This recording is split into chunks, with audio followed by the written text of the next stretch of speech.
Hello and welcome to the Awakened Life Expo. I am your host, Kerri Kannan, and right now I'm being joined by Kevin Stone. Kevin has an impressive list of credentials and is listed in the prestigious Who's Who of Entrepreneurs.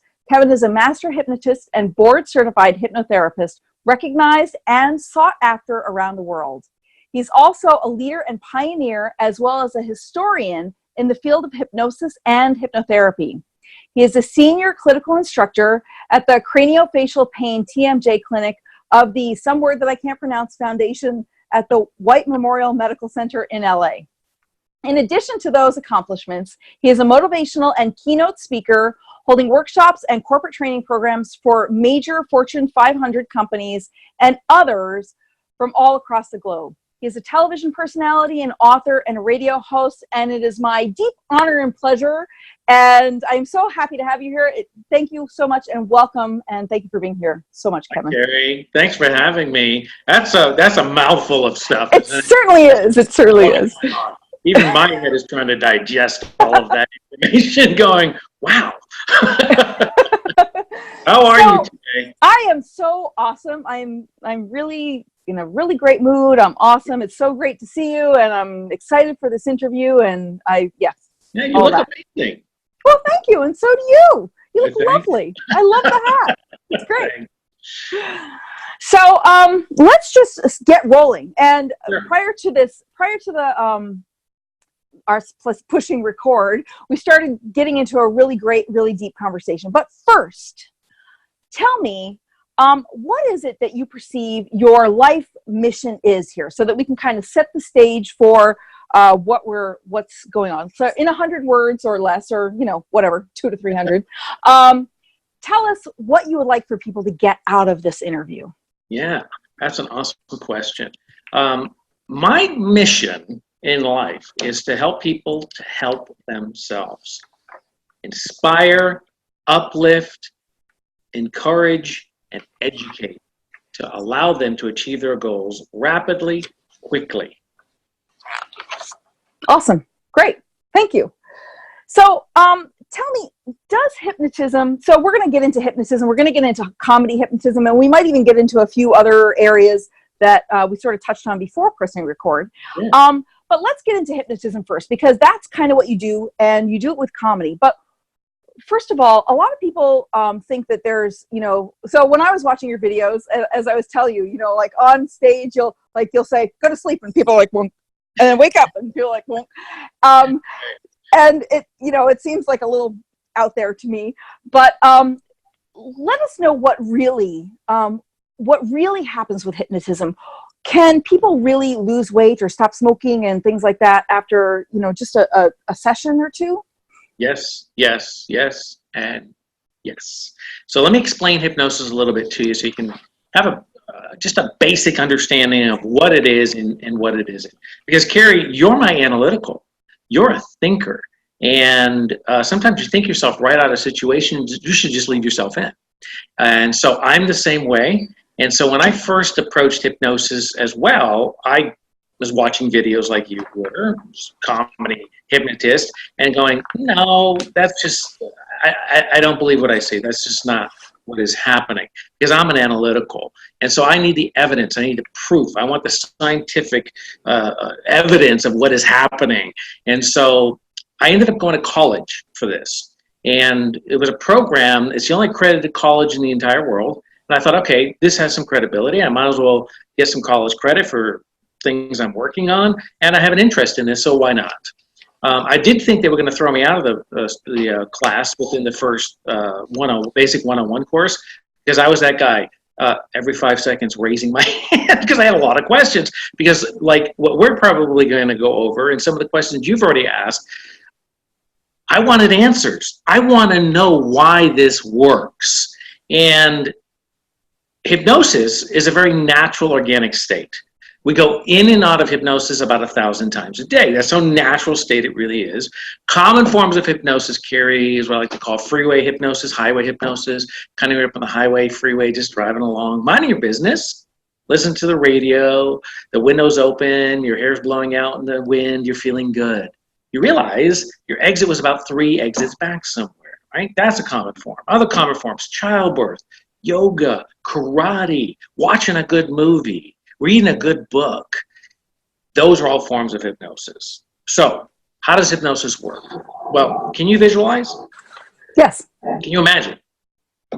Yes. Can you think? Yes. They'll seem odd questions, right? But not everyone can do all three. And some of them don't even understand what all three are. And that's okay. We're not here to judge. We just take people for how they perceive the world and how they process information into their mind, right? So what I would like you to do, and everyone who's watching, is to basically imagine a circle. Do you want me to close my eyes? Not yet. We'll do that later. Okay. All right. All right. Doing hypnosis. Well, you've been watching too many of those videos. I was. I just want to go in. That's good. I love that, and that's why this is an awesome feeling. It's very euphoric. So anyway, visualize, imagine, think about that circle. Any size you want, big, small, large, doesn't matter. And I want you to divide the circle with a line. So draw a line through the circle horizontally. On the top part of that circle is your conscious mind. And I'm going to give you accurate numbers. You may hear 90-10 on the mind theory, but the accurate numbers are 12%. So that's 12% of your brain's capacity on the top. That's your conscious mind. We'll get to the line in a minute. That's your critical factor. And below the line is your subconscious mind, which is 88% of your brain's capacity. So you can already see what part of the brain is more dominant. It's that subconscious mind. Most people think they use that 12%, and that's what controls us. No, we actually only really use about 3% of our brain's capacity. So how does hypnosis work? How does the mind work? So we get 12 and 88. When is it happening?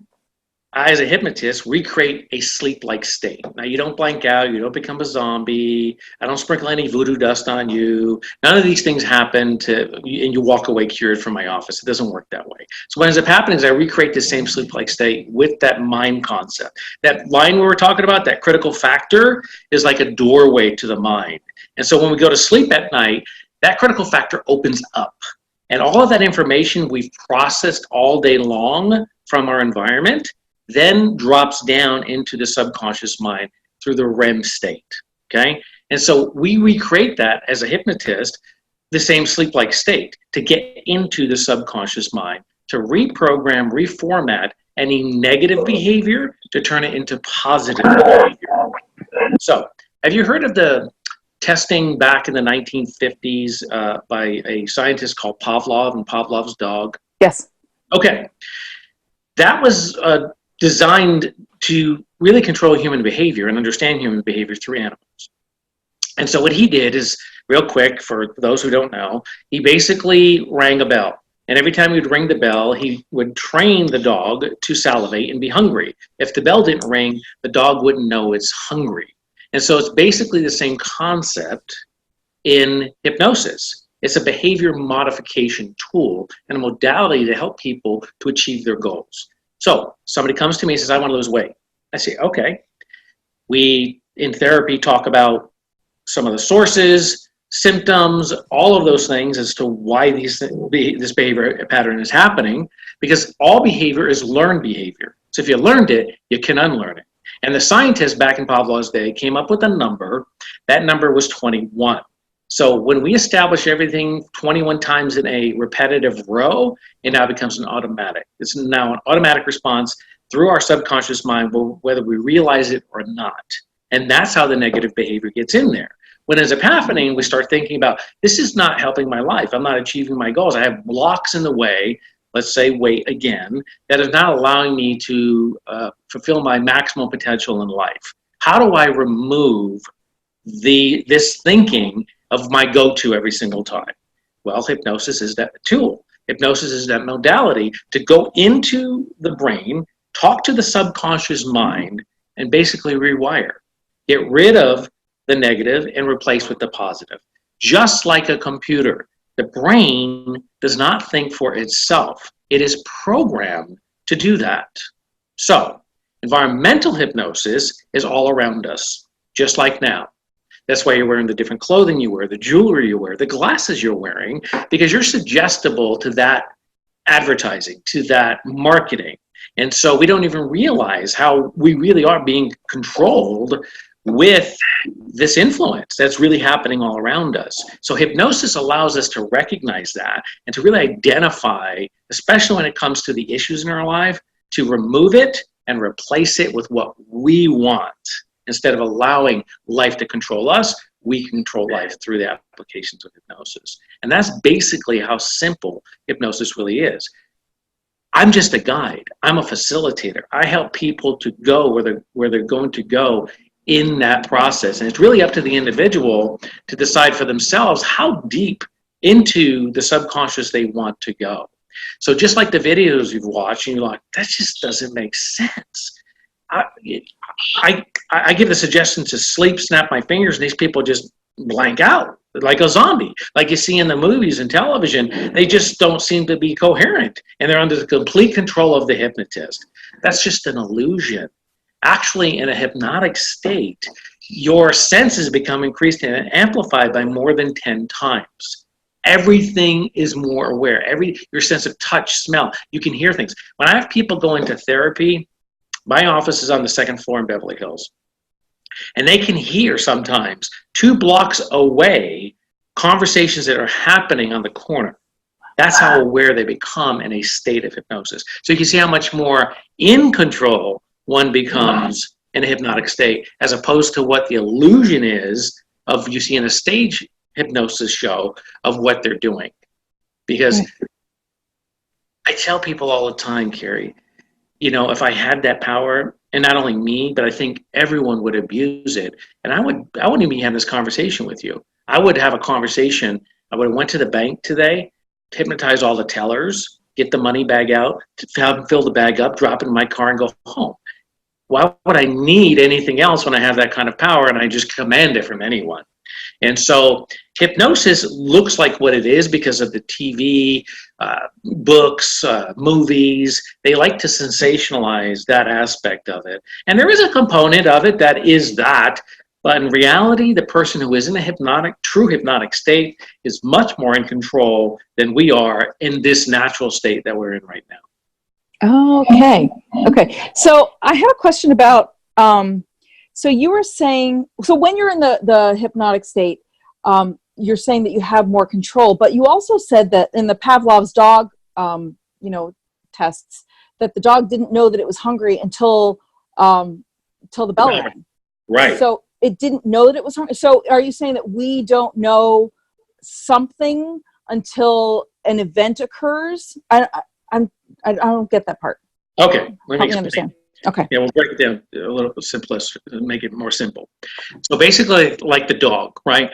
The dog knows the bell is ringing, right? Now the dog has a choice, right? We go into a fight flight, and we usually choose the path of least resistance as humans, okay? And so just like the dog and how the dog is trained, he knows what the reward is going to be when the bell rings, which is food. Mm-hmm. He could not, and he could resist, just like a hypnotic state, but he chooses not to.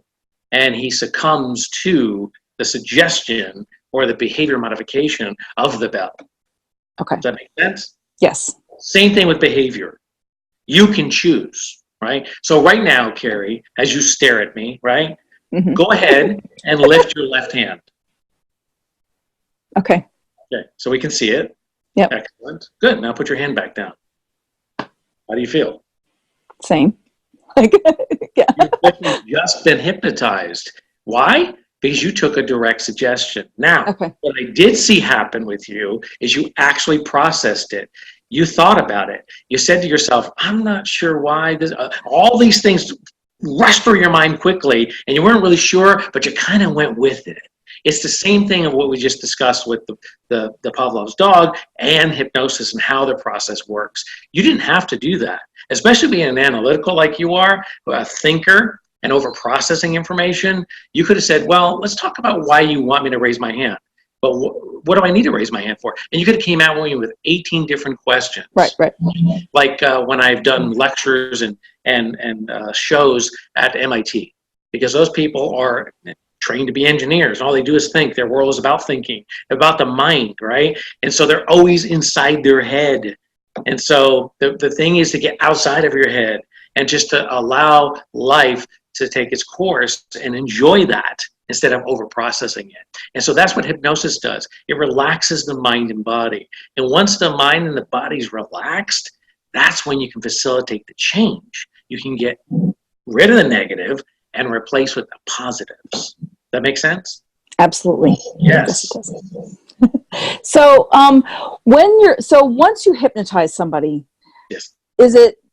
So I've heard of I don't even know what it's called, but you know what it's called, like a suggestion afterwards where it might not work. A posthypnotic. Okay. That's a posthypnotic suggestion, just like Pavlov's dog. The bell doesn't ring. The dog doesn't know what he's doing. He's not hungry. He has no desire for food. He hears a bell.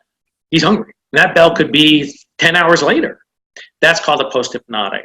And so those are also very powerful tools that a good hypnotherapist will utilize to help people continue to reprogram the brain. So in other words, I will give a trigger.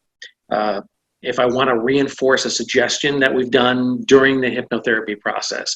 So I will say, anytime you see the color red, it'll reinforce these powerful suggestions that you've allowed to come into your subconscious mind. That red color will allow that suggestion to increase 10 times every time you see the color red. So you see how powerful that is. Yeah. Because it's an association to the color of our visual. So when we see the red, it automatically is triggering the posthypnotics that we did maybe a week ago in my office. I lost your audio there for a second. You said something about your office. We did what? That's what we do in my office. Oh, okay. Trigger an association. Yes. Okay. All right. Yeah. So, tell me a little bit about. So before I ask you about stories of weird things that you've seen happen, tell me a little bit about. So you're a comedy hypnotist. So first of all, why is comedy important? And well, let's just first talk about that. Why is comedy important in the work that you do? Oh, it's extremely important because it really, look, we shouldn't be taking ourselves seriously at all, Kerri. Life is a journey, and we are to enjoy that journey and not allow distractions, complications, the weight of the world, all of these things that are happening now, even in the news. It's very traumatic and it's terrible. And if we really focus on the negative, then we become the negative. We become what we think.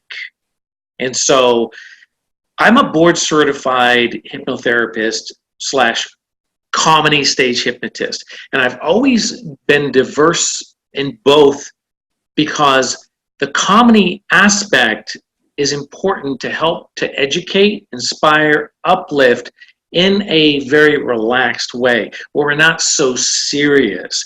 And I'll bring up MIT again because I've done a lot of work with them lecturing and stage hypnosis shows. And when I first went in many years ago, I thought, wow, this is going to be an extreme challenge because these people, their personality is just very, very direct. It's just one way. That's how they want to think, and they're brilliant. And this is and we need those kind of people in their role for what they do. But once they start to relax, you'll see the personalities come out. And we all are designed with personality. We're all designed to laugh. And laughter is contagious. And the best way to actually learn is through laughter. Right. Because all your barriers are down, your boundaries are down. Inhibitions are down. You're not thinking, again, we all put these masks on every single day of who we need to be, how we need to do it. Oh, I'm a scientist. I need to act like a scientist. Well, you see this? This is Kevin now. This is Kevin on stage. This is Kevin on television. This is Kevin if you call him up. And the conversation we're having is no different wherever I am. And so we think as a society that we have to put these masks on to project who we are. Well, I'm a police officer. I have to be a police officer. Now, there's certain things you have to do to project what your job is, but you have to be yourself. And we have to get to that core where we're comfortable when we look in that mirror that, you know what, I'm okay. You're okay. And that's when we can start enjoying it in life and having fun with it. So, what have you seen where people have healed their lives? Because obviously that's what you're all about. You're all about, let's heal your life. And I'd rather talk about that before getting into, funny stories. So Yeah. what have you seen? How have you used it, to help people heal their lives? And, where did you see that they were prior to using it as opposed to post, hypnosis? Right. I've seen amazing transformations in people's lives. And again, I want to emphasize, it's not me. I don't have the power. I don't have the voodoo dust, the juju. I'm a guide. I'm a facilitator. I understand how the mind works, how human behavior is programmed, and I'm like a mechanic on your car, right? He's a specialist. I'm a specialist in what I've just described. Anybody can do it. It's just your desire, your heart, your soul of what it is you really want to do. And people like yourself and like me, this is the field that we choose to be in, to help people help themselves, to help them discover themselves, not only through our own life changes and our traumatic life experiences, to encourage people that, look, I've been there. I know where you're at. You can come here. And so that's what I'm about. And so I've seen these amazing transformations, including within myself. And I'll give you some quick examples. Again, when I first got into this, and we discussed this briefly a little while ago, I just did not understand or believe hypnosis and how this stuff worked. And I wanted scientific proof. I wanted to know how this really comes together. That was me, right? And I even tell you a short story on a field trip we went to from school and everything, on a childbirth and how that worked. Well, I was a nail biter. I was a chronic nail biter, and I was in my 30s. And you're a man biting your nails, putting your fingers in your mouth. It's just, oh, look at you. I stopped for a little while, and then I was just like, and started ripping them off again. Yeah. Yeah. Well, we're going to help you with that, because that's the easy stuff in hypnosis. And so I made those changes with self-hypnosis, and that's what really got me first. I was like, this stuff is really working on me, because I was doing it to myself, and I thought, wow, this is very powerful. The second thing I watched in a transformation in my early career was a complete C-section being done under hypnosis. Now, we're going back to the late 80s, 90s, when I was going to college for this. And I was that guy in class raising my hand every 5 seconds. I thought they were going to throw me out of the program because I just was that guy. And I wasn't trying to be that guy. I just had an inquiring mind, and I wanted to know. And so we went on a field trip, and that field trip took us to Cedars-Sinai Hospital, one of the most prestigious hospitals in the world. And behind the glass was a famous opera singer, and she was about to have a baby. And we were told that why we're there is they're going to hypnotize her to have the baby. No drugs, no epidural, nothing, straight hypnosis. And I'm going, yeah, right. We're going to see how this is going to work. So we're standing behind the glass. She knows we're there, but she can't see. It's like one of those detective office deals, but we're there, and the whole class, I'm in the back, and me and another buddy are like, yeah, whatever. This isn't going to happen. She's going to be screaming in 5 seconds. So the doctor comes in, and he was trained in hypnosis, and she had already had prior sessions with him. So it wasn't like an instant thing like you see in a stage hypnosis.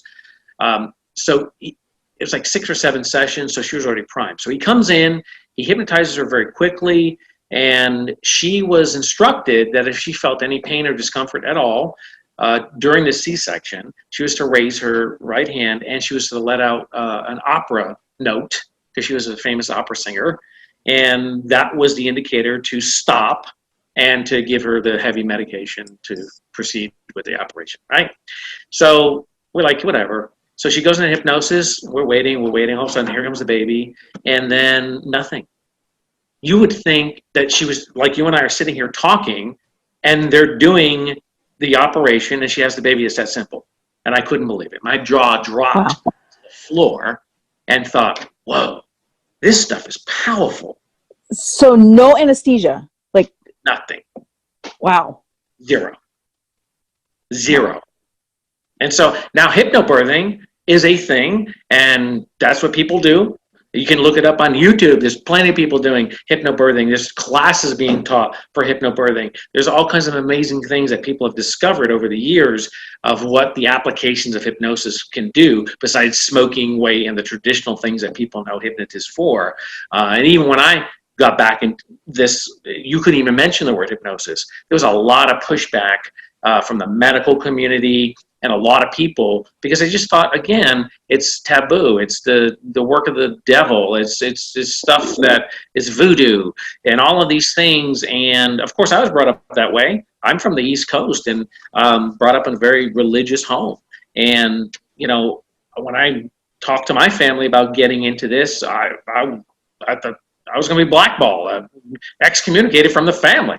And so, but I had this thing within me that just wanted to understand and learn about how the power of it works and how the individual has that power. You see, the hypnotist, and like the doctor that day, during that transformation of what I watched, as a guide, he facilitated and helped her to go where she was to go, because he had that rapport with her and she trusted him like we trust our doctors, like we trust our dry cleaner, right? I don't know about you, but it took me a long time to find a dry cleaner. And so when I finally found one, I keep going. You know what I mean? Because I'm comfortable with that. And that's the patterns that we do as humans. We want to feel comfortable, safe, and secure with the people that we network with who we associate with. And so when you find a good hypnotherapist or a good hypnotist, you're able to just change everything and expose yourself and become completely naked, so to speak, and just allow yourself to continue to work on issues in your life. Because those things are cyclical and they're forever, right? There's issues I'm still working on 25 years later in my life because I'm not perfect and I'm not going to be. But there are things that I continue to work on with the power of self-hypnosis to help me achieve those goals rapidly. Wow. Okay. So I know in my work, I feel like I need to keep, I don't know, something's going on with my mic, I think, or maybe it's on your side. I know with my work, it's harder for me to, facilitate those changes based on my attachment to it. So when you're doing self-hypnosis, I'm assuming it must be kind of the same thing. Is it similar to that? Like, is it harder the greater your attachment, the harder it is for it to facilitate, or is it kind of the same thing? Yes and no. And so let me give you the both. Okay, the yes is if you're really that attached to it, then yes, you need a hypnotist or a hypnotherapist, a trained professional to help guide you through the process. Again, let's get back to the mechanic metaphor. I can work on my car. I can lift the hood, go in there, fix the car. But I choose not to. I choose to go to the specialist because they know where to pinpoint the issue, how to fix it, and let me be on my way quickly and rapidly. So if you get to the point with a self-hypnotic process, and eventually this is what I end up doing with the people who come see me. I don't want you in therapy for 20 years. There's, my concept is short term. Is where we get you where you need to go, we give you the tools that you need, and we send you on your way. And one of those tools is teaching you what you're already doing every single day, which is called self-hypnosis. And that little talk that's inside your head, if you get that controlled and focused and directed to where you want it to be, then you start to achieve your goals on your own. But in the meantime, until you're ready to make that leap of faith, so to speak, we don't teach you the self-hypnosis. When you are ready, then we teach you self-hypnosis, because otherwise you're just reinforcing the negatives, because your attachment is so concrete that you're not going to let it go. Right. So you need help from somebody else, just like the mechanic. Mechanic's going to fix the car. He's going to do it in 2 hours. That would take me 20 days, right? Right. Right. Okay. So, when you are, working with people and doing this stuff, you've gone through, so more than just the cesarean that you witnessed, you have facilitated things for people. Okay, let's talk about some of the crazy stories that you've seen. Yes, I've seen, wow. And I've had some really strange and interesting requests that are fun that you think, that first catch me and just go, and after a while, I've been doing this for 25 years. I just go, you know what? That doesn't even take me back anymore. I don't even really think about it anymore. Like when Denise Richards, we'll talk about a little of our celebrities that I can talk about. And if you want to go see the videos around my website and on my YouTube channel of the TV shows that I've done with the celebrities, so I can talk about them. Because people always ask me, Kevin, I know you're the hypnotist of the stars and you treat all the celebrities and major sports figures and you really help them. And who are they? Well, there's plenty of them that you can go look at that we've shot and it's public. And their TV shows are public and you can see all of that. But I'll tell you about Denise Richards. So Denise Richards comes and sees me, and what she wanted to do is she wanted to stop swearing. That was her thing. Vulgarity. And I thought, this is interesting, because I've never really treated that. I didn't even know how to approach that in hypnotherapy form. But we were successful with that. She, at the time, she was just going through that whole scenario with Charlie Sheen, and she was having the children, and she didn't want to have a potty mouth in front of her children. She wanted to be a good mom, and so that's on the video. Go check it out. It's a lot of fun. And so here's another thing that's changed, right? Pain management. You think it, and I've probably treated it and have been successful in it with hypnosis. My success rate is about 98%. So whatever anyone comes to see me about, I basically can get them to where they need to go. I'll tell you about a pain management story that happened earlier on in my career. And again, I've seen a lot of, and since you asked, I'm giving you some of the stories of what has happened in my private practice that I've seen. So this lady, early in my career, I was just that regular guy. And I just got out of school, and it was about maybe 3 years after the fact. And I opened up a private practice in the Valley in Los Angeles. And I was just getting started. And I had a very small amount of celebrities that I was seeing and sports figures at that time. But word of mouth spreads very, very quickly and rapidly, especially when you're successful at helping somebody. That is just, it spreads like wildfire. And so somehow somebody talked to this woman about this pain that she had. Now, she wasn't a celebrity, but she was a very wealthy woman from Connecticut. And she had all the resources in the world. And what she had done for 35 to 40 years of her life, she had seen every specialist in the world because she could afford that. She had been to Italy. She had been to France. She had been everywhere to help her with her shoulder pain that she had that would not go away since she was a little girl. And so for 40 years, she carried that pain. Long story short, she hears about me. She calls me up. She says, listen, I believe that you can help me with my pain. I'm so-and-so. Money is no object. Whatever it is you need, I will do. I believe you're the one who can help me. And I have some friends who have already seen you. They know your success. I think you can help me.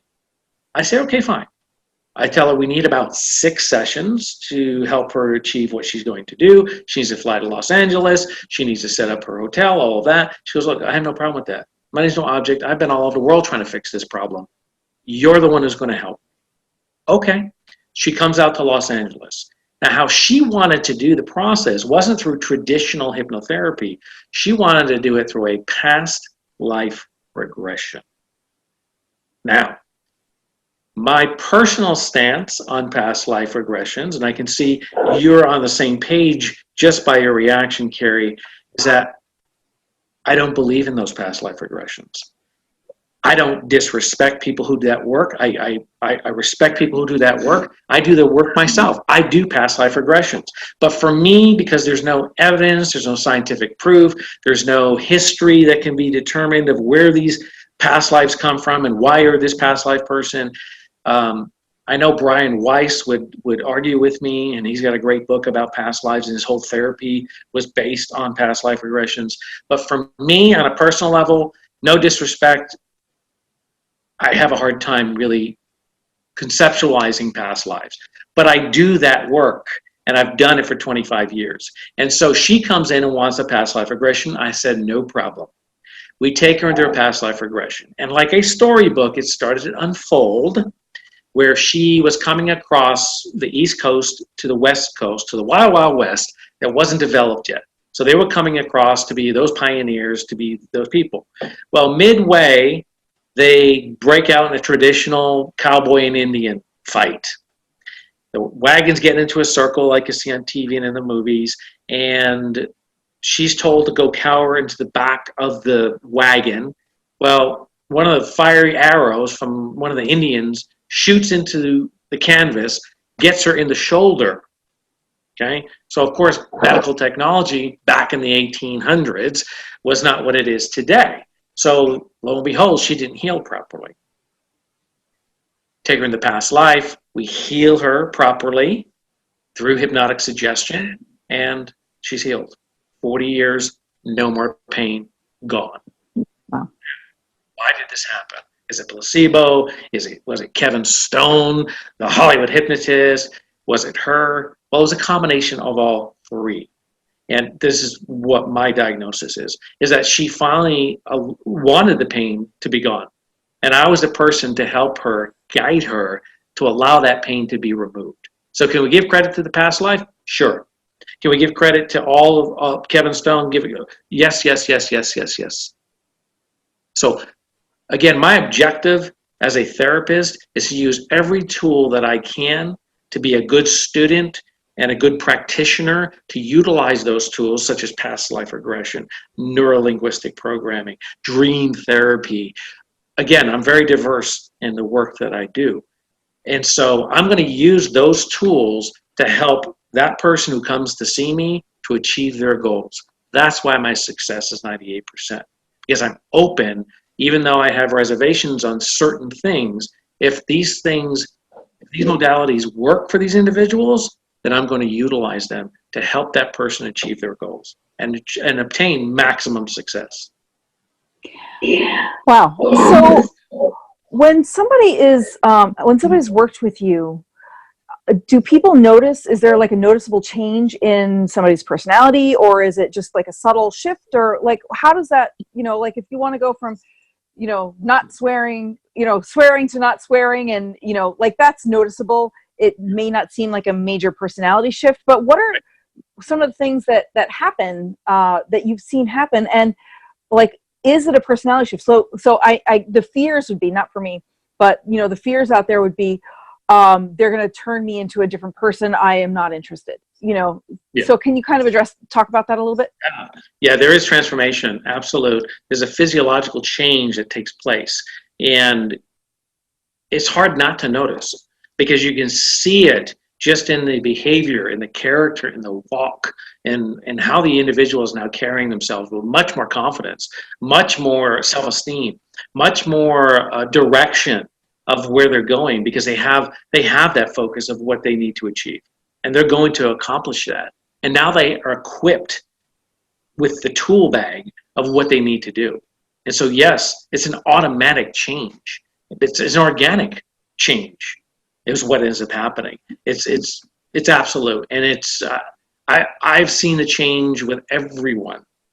I don't think there's one person that I've not seen that change. And of course, when I don't see the change, it means the hypnotherapy didn't work for them.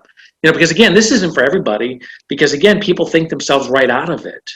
Again, this is a natural, organic state of mind. Again, we go in and out of it about 1,000 times a day. That's how natural state it is. And so why not harness the power of what a God-given organic state is? See, but we have to get past ourselves. We have to get past that critical mind that breaks it down, wants to put it into a logical box, a rational box, and to really try to figure it out instead of just allowing it to happen. And that's what happened to me. That was my own transformation. When I just got outside of myself and just said, enough is enough, Kevin. Stop analyzing. Stop breaking it down. Stop doing these things and let this natural process work for you. Lo and behold, I stopped biting my nails. Lo and behold, I started talking to and lecturing in front of thousands of people. Look, I'm an introvert, Kerri. I wouldn't even get up and have this conversation with one person. That's how introverted that I was. Wow. And now I'm the Hollywood hypnotist. That's a lot of weight. Just like when you opened up with my bio, that's a lot of stuff going on from an introvert's perspective. It's like, whoa, I just want to hide, right? And these are the things that I've progressively worked on in my life to improve my life, to be able to connect to people, to not only share my own life experiences, my own traumatic events, to allow people who've gone there. Because look, we're all walking the same paths. We all have the same voices inside of our head. Why not allow a tool like hypnosis or natural organic state to help us control those negative things, the negative energy that we're exposed to all day long in our natural environment? See, hypnosis facilitates all of those things. Kevin, how can people get in touch with you? Like, where's your website? Like, there's going to be a link underneath here. Oh, excellent. Some people may access the videos not from, the website though. So how can people connect with you? You can go to my website, which is really simple to remember. It's hypnotist.com, hypnotist.com. My YouTube channel, Hollywood Hypnotist Kevin Stone. Go to Google, put in Hollywood Hypnotist Kevin Stone. You'll see pages on pages and pages of fun stuff, serious stuff, lectures, you name it, it's probably on there. So that's pretty much how they can contact me. But the main site is go to thehypnotist.com. That's where you can really learn a lot, not only about me, but about hypnosis. I have a lot of information there about hypnosis, and I offer also a CD package on self-hypnosis, how to teach yourself self-hypnosis, losing weight, stopping smoking, and 22 others or more. I've lost track of programs that you can download or get the CD to change your life. Or call me. I'll be more than happy. Email me. I answer all of my emails. When I pick up the phone in my office, people go, is this Kevin Stone? Because again, it's like that celebrity status that people have. If Brad Pitt picked up the phone in my office, they'd be shocked, right? But we're just humans. We're all the same people. And just because we've achieved great success and people admire and inspired by us, it doesn't mean we've changed. We are the same people. And you'll find that a lot in Hollywood as well. And I think that's why we connect, and why they connected to me, and how my career kind of took that path of me becoming the Hollywood hypnotist. And people go sometimes, gosh, that's kind of egotistical or narcissistic, calling yourself the Hollywood hypnotist. Well, I didn't call myself that. I just kind of went with it. Many years ago, Access Hollywood kind of dubbed me the Hollywood hypnotist. They found out at the time, because again, all of my work is confidential, all therapy is confidential, but the things that I can talk about, and some of the things I have talked about in this interview, is public information. It's on video. It's out there where the other party is allowing that to be, so I'm okay to talk about it. And so back in the day, gosh, I forgot what his name was. But one of the celebrities stopped smoking through me, and it was announced on Leno, and Access Hollywood found out about it. They called me in for an interview, just like we're doing, Kerri. And some of their staff wanted to stop smoking right there, and they were going to film everything live. And that's how the birth of the Hollywood Hypnotist title became, and the rest is history. And so here I am today, known for my work with major celebrities, major sports figures, but I also work with everyone. Anyone who wants to come and see me, that's what my mission is. That's what my life work is, to help people to help themselves. Not only through lectures, but like we talked about earlier, the comedy hypnosis shows, because with those I get to, again, educate. Everything I do is an educational platform, just like this interview. It's helping people to understand, take away the mystery of what this hypnosis stuff is, and why do these hypnotists have this power over people? We don't. You have power over yourself. You have power within yourself, but you need the tools to understand how you can access that power to achieve your maximum potential. Awesome. Thank you so very much, Kevin. I just want to thank you for joining me here today. As you know, before when we talked prior to it, I was like, not so sure how this was going to go, and it's awesome. You're delightful, and it's very informative, and it's just been amazing. So thank you so very much for joining us here on the Awakened Life Expo. It's been a great discussion. Thank you so much, Kerri. Have a lovely evening. You too.